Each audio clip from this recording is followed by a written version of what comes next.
महिमा श्री राधा रानी की एपिसोड 54। अब तक आपने देखा शंखचूर्ण का व्यवहार तुलसी को अपरिचित व्यवहार लगा। तब तुलसी ने कठोर स्वर में कहा, कौन हो तुम? अब आगे तुम्हारा व्यवहार मेरे स्वामी जैसा नहीं है। अवश्य ही तुम कोई कपटी हो।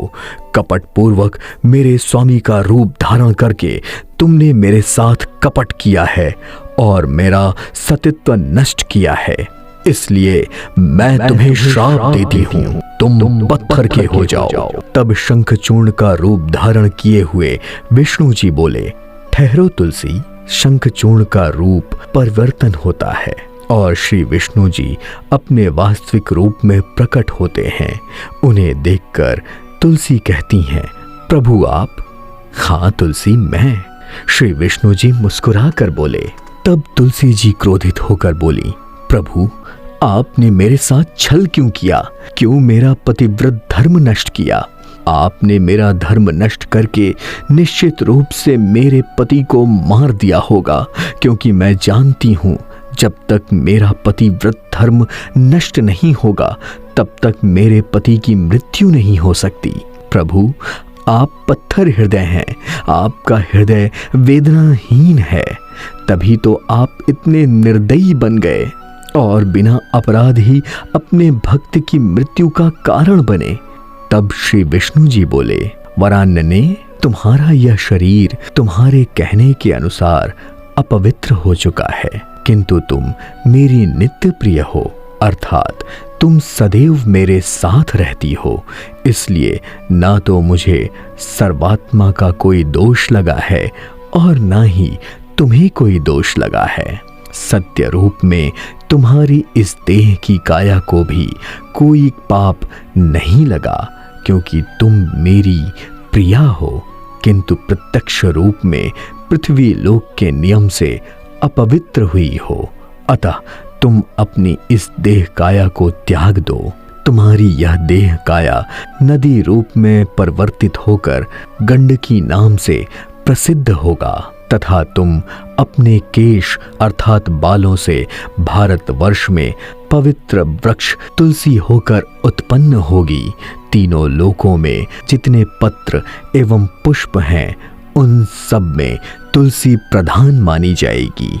स्वयं मेरी पूजा भी तुलसी के पत्तों से ही होगी और स्वयं तुम महासाध्वी तुलसी के रूप में वैकुंठ लोक में सदैव मेरे निकट निवास करोगी। तुमने मुझे श्राप दिया था कि मैं पत्थर हो जाऊं।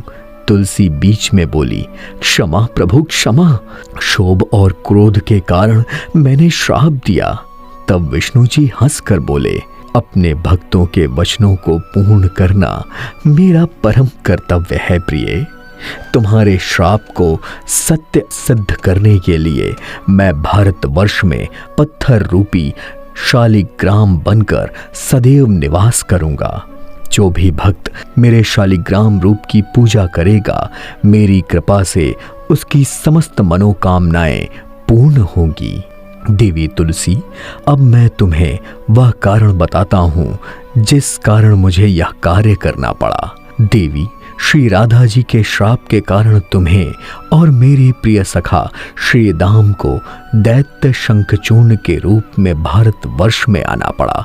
श्राप की यह अवधि पूर्ण हो चुकी है देवी, अतः तुम्हें और श्री दाम को पुनः गोलोक में उपस्थित होने के लिए पूर्व निर्धारित कार्यक्रम के अनुसार ही सब कुछ हुआ है। वहां गोलोक में भगवती श्री राधा जी तुम्हारी प्रतीक्षा कर रही हैं। यह सुनकर तुलसी ने अपनी आंखें बंद कर ली। उन्हें गोलोक का दृश्य दिखाई देने लगा।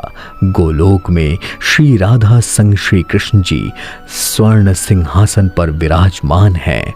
भूलोक पर आंख बंद की हुई तुलसी की ओर देखकर राधा जी कहती हैं, आओ मेरी प्रिय सखी तुलसी, आओ, मुझे तुम्हारी प्रतीक्षा है। तुलसी अपनी आंखें खोलती हैं। आंखें खोलने के बाद तुलसी ने क्या किया? आत्मदाह या फिर क्रोधित होकर विष्णु जी को श्राप। देखिए अगले एपिसोड में धर्म सिनेमा YouTube चैनल पर। देखते रहिए महिमा श्री राधा रानी की 1000 से भी अधिक एपिसोड्स